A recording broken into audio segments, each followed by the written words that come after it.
एक एक करके करो। अंजलि की शादी कर ससुराल पहुंचने के साथ ही उसकी सास के हुक्म शुरू हो जाते हैं। हो गई शादी, बस मौज खत्म। कल से जल्दी उठकर काम पर लग जाना है। अरे माँ आज ही यहाँ आई है, इसे सब समझने के लिए कुछ दिन तो दो। मेरे और बहू के बीच की बात है, तू घर के मामले में ना बोलियो। इस पर जतिन वहां से अपने कमरे में चला जाता है और सास अंजलि को काम की लिस्ट सुनाने लगती है। सुबह पहले घर की सफाई करनी है, फिर कपड़े धोने हैं, साथ में खाना भी बनाना है। एक की वजह से दूसरा काम रुकना नहीं चाहिए है। जी मम्मी जी ठीक है। ये कहकर अंजलि अपने कमरे में चली जाती है। अंजलि, मम्मी हमेशा बोलती थी बहू आएगी तो उनका काम हल्का होगा, पर मुझे नहीं पता था कि वो काम हल्का करने की जगह टाल ही देंगी। कुछ नहीं होता, ये सब मैं अपने घर में भी तो करती थी, मुझे आदत है, कोई दिक्कत नहीं होगी। ठीक है, पर अगर कुछ हो तो बता देना।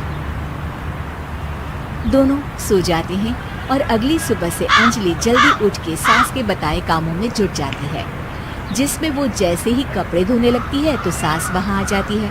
अरे सुनो, ये कपड़े ऐसे नहीं धुलेंगे, सबको डिवाइड कर फिर एक एक करके अलग अलग धोने हैं। क्या? एक एक कपड़ा अलग करके? एक बार में सुनाई नहीं देता क्या?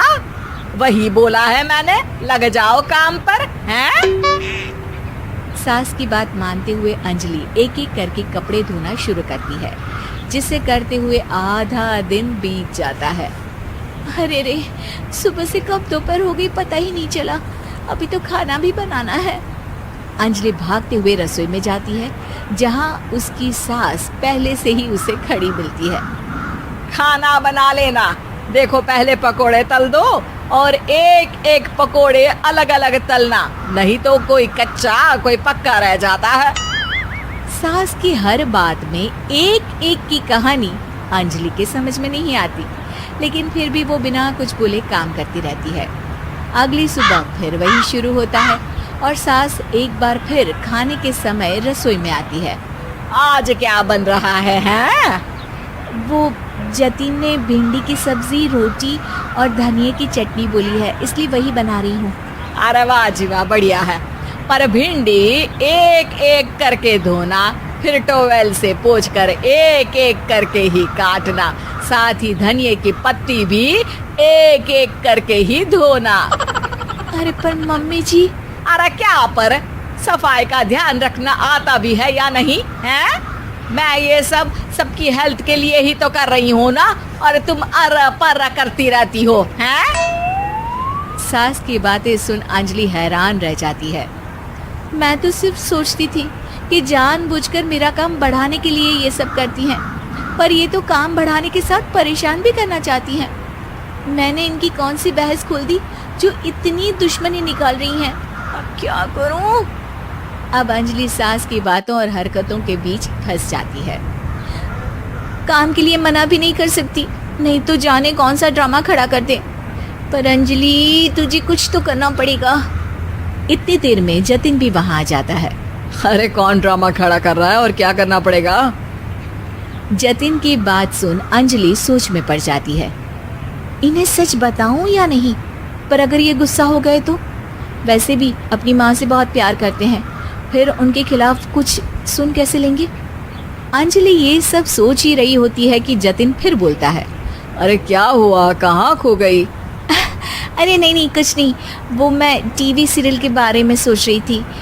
यहाँ और कौन ड्रामा करेगा? अरे तुम भी ना, चलो मैं चलता हूँ। इसके बाद कुछ दिनों तक अंजलि सास को सबक सिखाने के लिए अलग अलग प्लान सोचती रहती है, पर उसे सास के एक एक करके काम करवाने की आदत बंद करने का कोई तोड़ नहीं मिलता।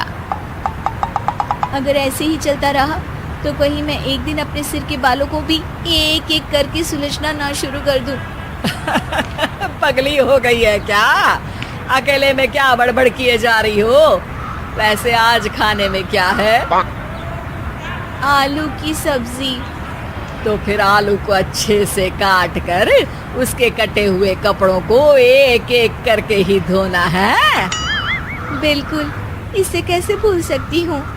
मेरे जी का जंजाल। अरे बातें कम काम ज्यादा हैं।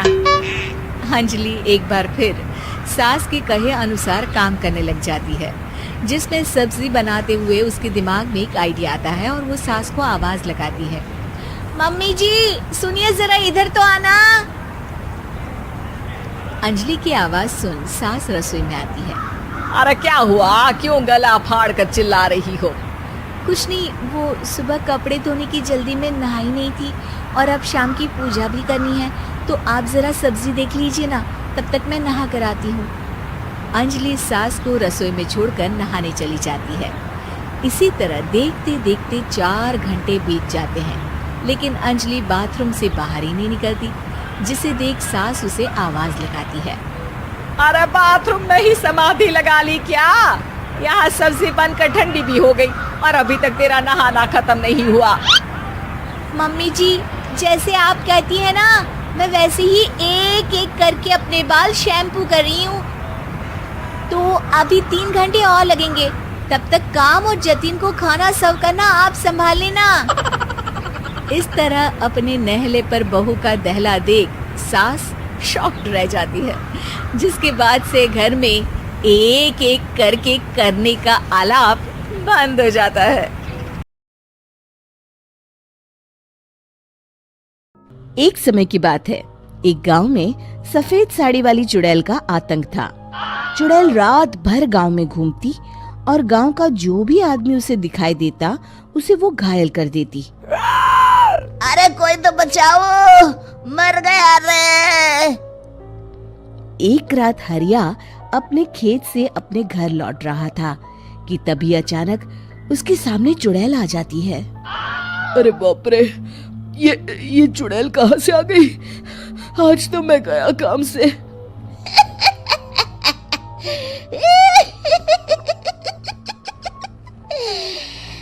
आज मुझे मेरा शिकार मिल गया।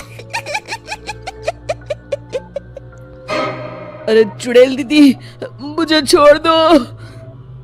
जैसे ही चुड़ैल हरिया की तरफ बढ़ती है, हरिया वहाँ से भाग जाता है और अपने घर के दरवाजे पे पहुँचता है। अरे भगवान, जल्दी से दरवाजा खोलो, मेरे पीछे चुड़ैल पड़ी है। हरिया की पत्नी जल्दी से दरवाजा खोल देती है। अरे आप इतना हाफ क्यों रहे हैं? अरे मेरे पीछे चुड़ैल पड़ी है, आज तो मैं बाल बाल बच गया। जल्दी से सभी दरवाजे और सभी खिड़कियों को बंद करके बत्ती बुझा दो। तभी चुड़ैल हरिया के घर के पास पहुंच जाती है। अरे वो आदमी कहाँ गायब हो गया?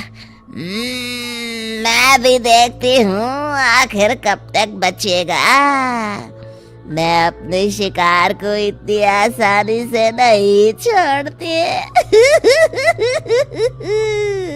इतना कहकर चुड़ैल वहां से चली जाती है। वहीं दूसरी तरफ हरिया और उसकी पत्नी दोनों अपने घर की खिड़की से ये सब देख रहे होते हैं। अरे बाप रे, ये तो बड़ी डरावनी चुड़ैल थी। अगले दिन ये बात आग की तरह पूरे गांव में फैल जाती है और धीरे धीरे लोग चुड़ैल के डर के मारे शाम होते ही अपने घरों से बाहर निकलना बंद कर देते हैं। कुछ दिनों के बाद भाई, मैंने तो इस चुड़ैल के डर के मारे रात को अपने खेतों को पानी देना बंद कर दिया है। कहीं मेरी फसल सूख गई तो मैं तो कहीं का नहीं रहूंगा। साहूकार का कर्जा कैसे चुकाऊंगा? अरे भाई, पूरे गांव वालों का यही हाल है। पता नहीं ये चुड़ैल हमारे गांव में कहां से आ गई। फिर एक दिन गांव के पास वाली नदी के किनारे एक बहुत बड़े तांत्रिक के आने की बात कुछ गांव वालों को पता चलती है। वो लोग जाके ये बात गांव के मुखिया को बताते हैं। मुखिया जी, नदी के किनारे एक बहुत ही पहुंचे हुए तांत्रिक बाबा आए हैं। हमें उनसे मदद मांगनी चाहिए। मैंने सुना है वो बड़े बड़े भूतों और चुड़ैलों को अपने वश में कर लेते हैं। मुखिया जी सभी गांव वालों को लेकर उस तांत्रिक के पास पहुंच जाते हैं। ओम फट स्वाहा, ओम फट स्वाहा। तभी तांत्रिक अपनी बंद आंखों को खोलकर कहता है, क्या बात है, तुम सब लोग यहाँ क्यों आए हो? मुखिया जी उस तांत्रिक को सारी बात बता देते हैं। अच्छा, तो ये बात है।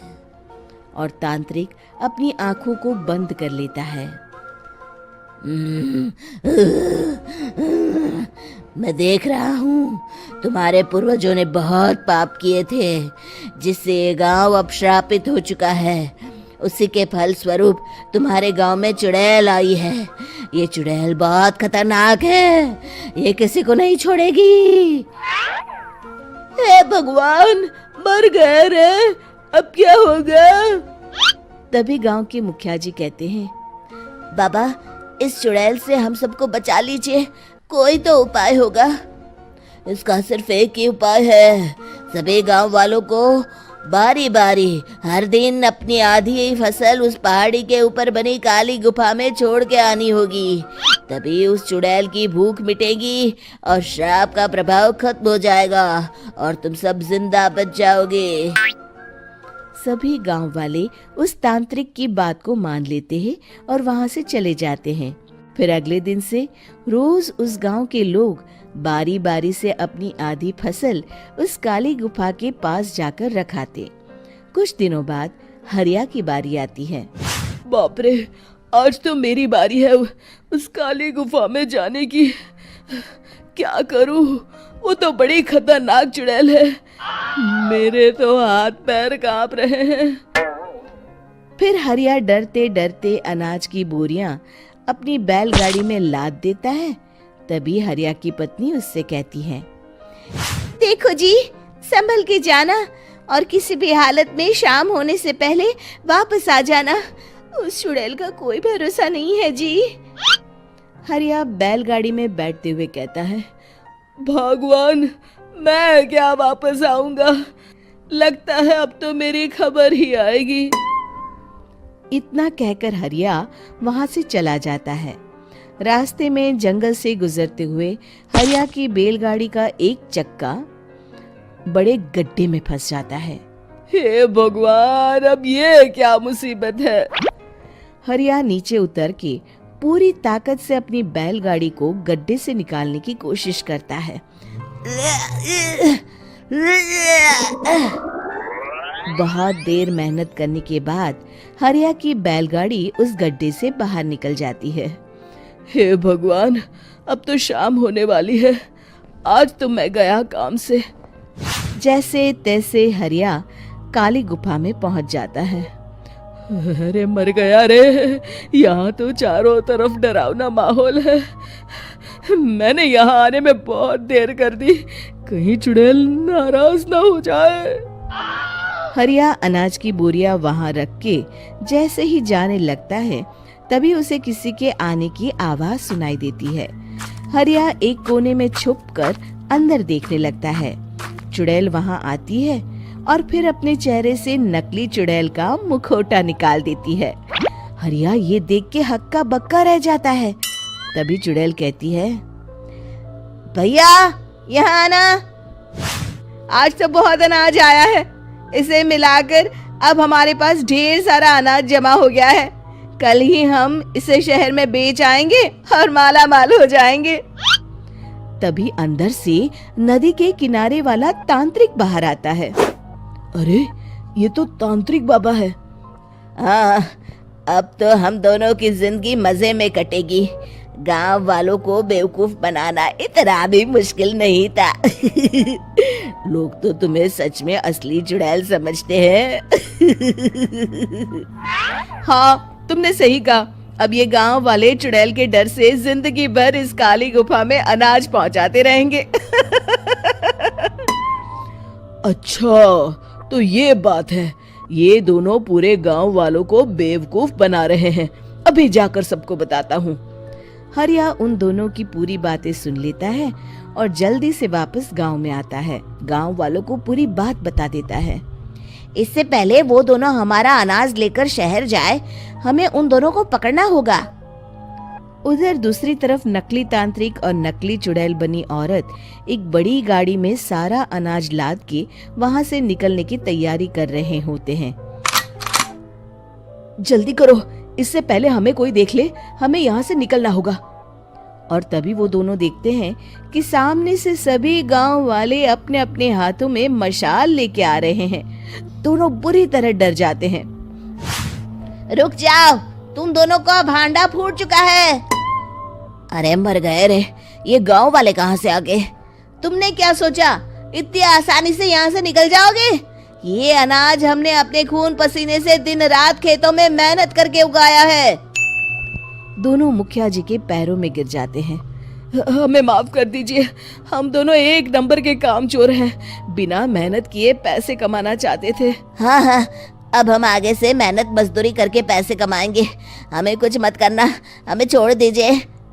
इतना कह के दोनों गांव छोड़ के भाग जाते हैं और सभी गांव वाले फिर से खुशी खुशी रहने लगते हैं। शिक्षा, तभी तो कहते हैं कि किसी भी समस्या का समाधान केवल सूझबूझ से ही करना चाहिए और कभी हिम्मत नहीं हारनी चाहिए।